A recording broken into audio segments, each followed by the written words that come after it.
Praise the Lord. கர்த்தருக்கு ஸ்தோத்திரம். இன்றைய வசனம்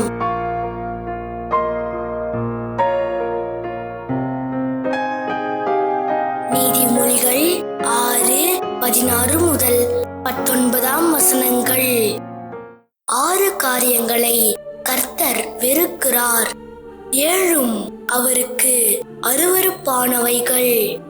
அவையாவன மேட்டிமையான கண், பொய் நாவு, குற்றமற்றவர்களுடைய இரத்தம் சிந்துங்கை, துராலோசனையை பிணைக்கும் இருதயம், தீங்கு செய்வதற்கு விரைந்தோடுங்கால், அபத்தம் பேசும் பொய் சாட்சி, சகோதரருக்குள்ளே விரோதத்தை உண்டு பண்ணுதல் ஆகிய இவைகளே.